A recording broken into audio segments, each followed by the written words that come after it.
जब हमारे देश के रणबांकुरे जख्मी हुए, गोलियां खाई, लेकिन अपने अटल इरादे से पीछे नहीं हटे। आज कारगिल विजय दिवस को 23 साल हो चुके हैं। इस मौके पर देखिए कारगिल के 10 शूरवीरों की कहानी। कैप्टन सौरभ कालिया। कैप्टन सौरभ कालिया की पहली पोस्टिंग फरवरी 1999 में कारगिल के फोर्ट जाट रेजिमेंट में हुई।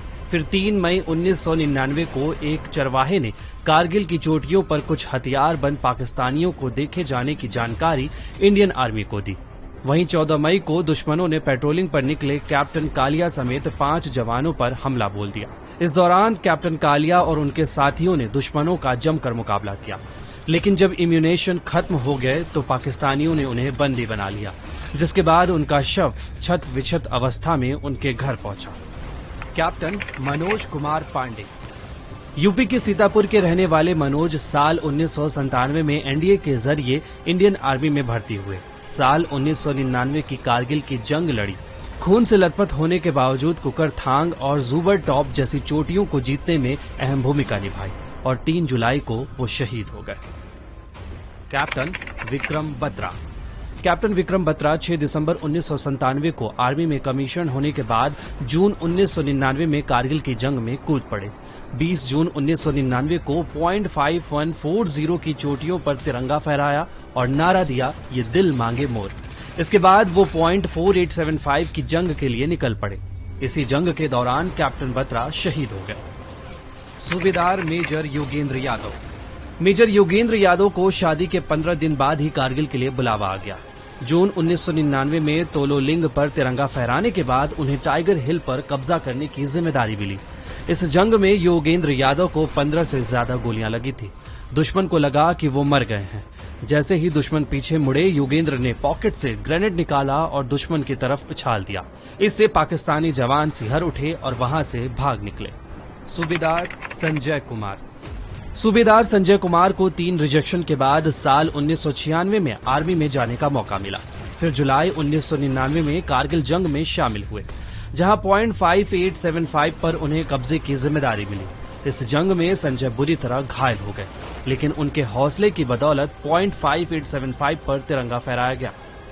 Major DP Singh. DP Singh 25 साल की उम्र में कारगिल की जंग में कूद पड़े।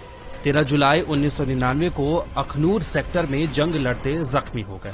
शरीर पर 40 से ज्यादा घाव होने के कारण डॉक्टरों ने उन्हें मृत घोषित कर दिया, लेकिन एक सीनियर डॉक्टर ने महसूस किया कि उनकी सांसें चल रही है। इसके बाद उनका इलाज शुरू हुआ और वे बच गए, लेकिन उनका एक पैर काटना पड़ा। आज वे पूरी दुनिया में ब्लेड रनर नाम से फेमस हैं। साथ ही वो 4 बार Guinness book of world record में अपना नाम दर्ज करा चुके हैं। लेफ्टिनेंट किशिंग क्लीफोर्ड। 30 जून 1999 को लेफ्टिनेंट किशिंग क्लीफोर्ड और उनकी टीम को .4812 पर कब्जा करने की जिम्मेदारी मिली। किशिंग ने अकेले 6 पाकिस्तानी जवानों को मार गिराया। इस दौरान वे गंभीर रूप से घायल हुए और अपनी आखिरी सांस तक वे दुश्मनों से लड़ते रहे। जब वे शहीद हुए तब .4812 पर तिरंगा विराजमान हो चुका था। कैप्टन अनुज नैयर। 6 जुलाई 1999 को कैप्टन अनुज नैयर को .4875 से दुश्मनों को खदेड़ने की जिम्मेदारी मिली। इस जंग में उन्होंने अकेले पाकिस्तान के 9 जवानों को मौत के घाट उतार दिया और 3 बंकर भी तबाह कर डाले। अनुज चौथे बंकर पर अटैक के लिए जैसे ही आगे बढ़े, उनके ऊपर एक गोला गिरा और वे शहीद हो गए। कैप्टन विजयंत थापर। तोलोलिंग पर तिरंगा फहराने के बाद विजयंत की टीम को नॉल एंड नोल हिल और 3 पिंपल से दुश्मनों को खदेड़ने का टास्क मिला। इस जंग के दौरान दुश्मन की एक गोली विजयंत के सिर को आर पार कर गई और वो शहीद हो गए, लेकिन आखिरी सांस लेने के पहले उन्होंने जीत की बुनियाद रख दी थी। नायक दिगेंद्र कुमार। नायक दिगेंद्र कुमार 1999 में कारगिल जंग में शामिल हुए। इस जंग के दौरान उनका सामना पाकिस्तानी सेना के मेजर अनवर खान से हुआ, जहां दोनों के बीच फेस टू फेस जंग हुई। इस बीच दिगेंद्र ने छलांग लगाकर अनवर खान पर झपट्टा मारा और उनकी गर्दन काट दी। फिर 13 जून 1999 को दिगेंद्र ने तोलोलिंग की पहाड़ी पर भारत का झंडा फहराया।